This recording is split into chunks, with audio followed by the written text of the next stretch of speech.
Ask someone about their retirement plan and they'll quote you a number. Ask them what an ordinary Tuesday looks like when they're 72, and you get silence. They were talking about the retirement question that have nothing to do with money and why they might matter more than the number.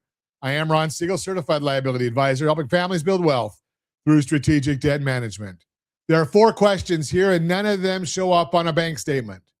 Question 1, what will you do with your time? Too many people retire from something without retiring to something. They leave work, and 3 weeks later, they're restless. Here's a stat worth sitting with from a recent Employee Benefit Research Institute survey.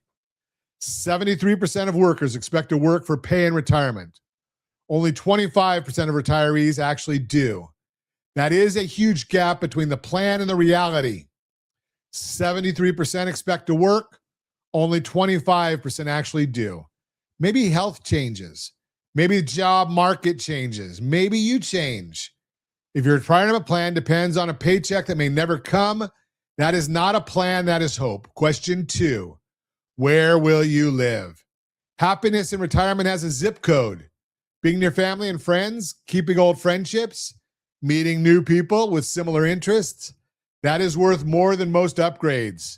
A walkable community with good transit and senior services, even better. Your house is not just an asset, it is the stage your whole second act happens on. Question 3, how will you get around in your 80s and 90s?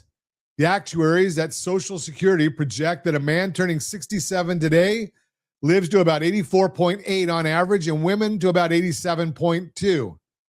Many will go well past that, so play it forward. What car do you want to be driving at 85? What age do you stop driving? And when do you stop? Who takes you where you want to go? Nobody loves this question. Everybody needs it. Question 4, how will you keep up your home? At 45, you knock out the bathroom remodel yourself. Not me. At 75, you're hiring it out. Whether you stay in the house or not, maybe the single-family home becomes a townhome or a condo.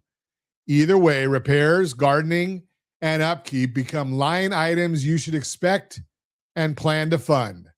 So what does this mean for you? Notice something? 3 of these 4 questions run straight through your housing. Where you live, how you maintain it, how you pay for it. This is where I remind you that the goal in retirement is not just a paid-off address, it is options. I never recommend racing to pay off a mortgage at the expense of your liquidity, because an 80-year-old with equity but no cash has a very hard problem. Strategy beats rate always. Your housing decisions, your retirement picture need to be planned together. Here's your homework. Sit down with your spouse or someone you trust and actually answer these 4 questions out loud. Then look at whether your money lines up with your answers. I offer a tool that makes that second part easier. It's called Key Steps, and it puts your budget, your asset tracking, and your credit monitoring in one place so you can see your whole picture. Go to rsrlinks.com/keysteps. That's rsrlinks.com/keysteps. I am Ron Siegel, your certified liability advisor, helping families build wealth through strategic debt management. Thanks for listening to the Borrow Smart segment, brought to you by rsrwealthbuilder.com, rsrwealthbuilder.com.